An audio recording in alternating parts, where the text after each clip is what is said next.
I'm afraid the Ja Morant era in Memphis might actually be done, because after this latest suspension, things feel like they're past the point of no return, which is shocking because 3 years ago, Ja was the electric engine of a surprise contender, dunking over giants, yelling "We here!" and bringing back the swagger Memphis hadn't felt since the grit and grind days. Adams going long, Morant!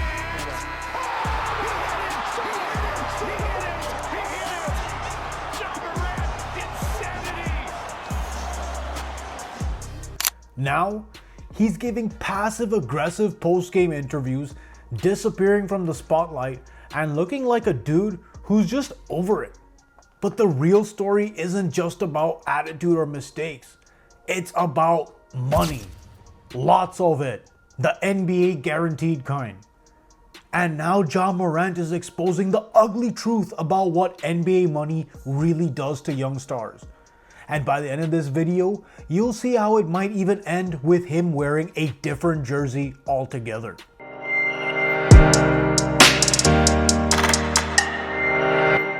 When Ja Morant was drafted into the NBA, sure, the expectations were high, but it was the same draft as Zion. So he was mostly overlooked, and going to Memphis, the expectations were reasonably tapered. But somehow, this kid from Murray State became the most exciting player in the NBA overnight. He wasn't just flashy, he had bite. The crossover, the hang time, the confidence. He had that Allen Iverson flash with a Steph Curry smile. By year 3, the Grizzlies were surprisingly legit. Second seed in the West, Ja was the face of a new generation of Memphis. Fun, fearless, and formidable. He had Nike deals, Powerade commercials, and social media virality of every dunk. He wasn't just a player, he was a movement.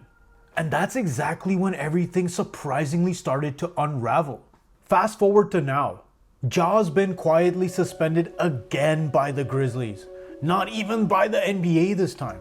He's showing up to post-game interviews tense, clipped, passive-aggressive. When reporters ask if he's happy in Memphis, he smirks and says things like, "I'm good. People gonna say what they say." Bro's answering questions like he's doing community service.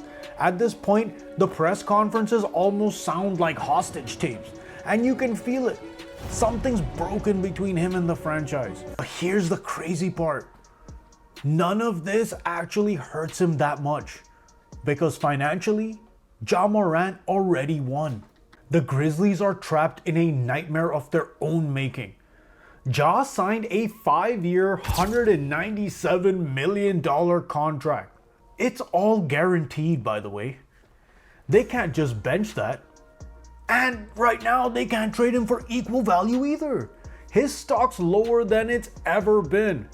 Trying to trade him now would be legitimately like getting pennies on the dollar for a superstar. It's like trying to sell a Lamborghini with 3 flat tires. Everyone loves how it looks, but right now, nobody wants to deal with it. Memphis built their whole identity around Ja. The culture, the locker room energy, the city's pride restored. Now they're stuck watching that foundation crack, one Instagram story at a time. But Ja, he's sitting comfortably on a mountain of cash thinking, I'm still getting paid.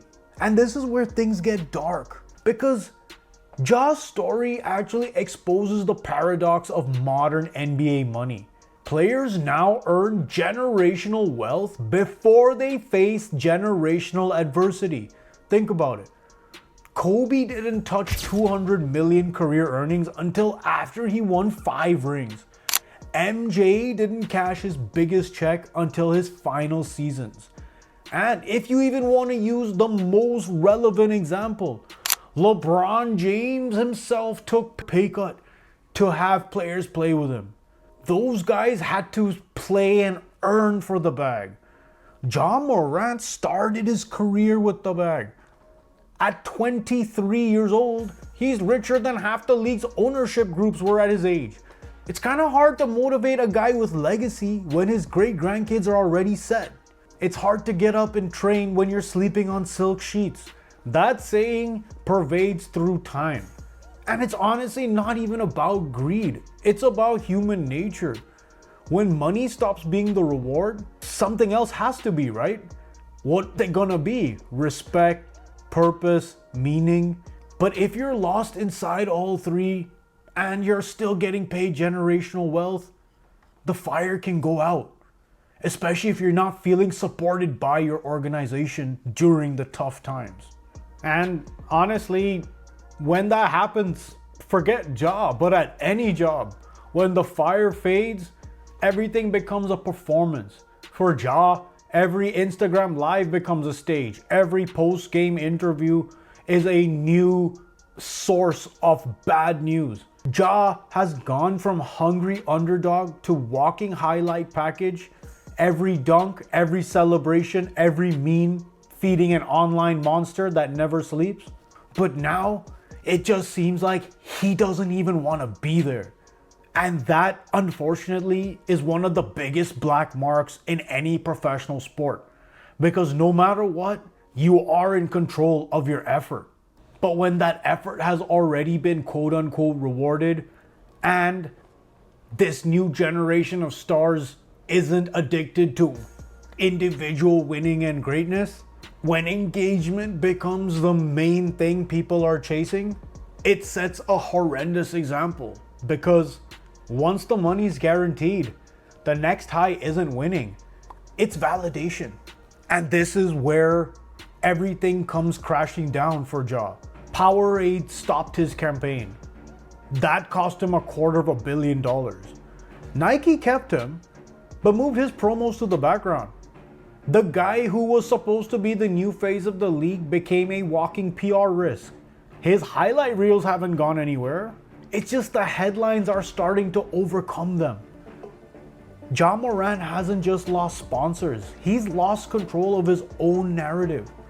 Because once the media stops telling your story for you, the internet starts making one about you.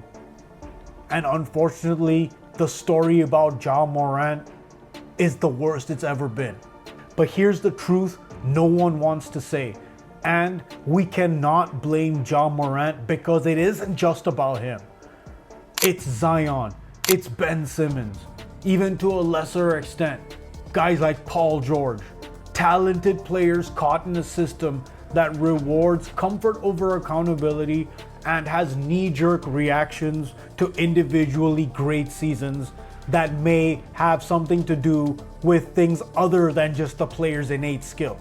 Yes, the NBA has wanted to empower its stars, and it's worked. Players have never had more freedom, money, or influence. But somewhere in all that empowerment, they lost fear. Fear of failure.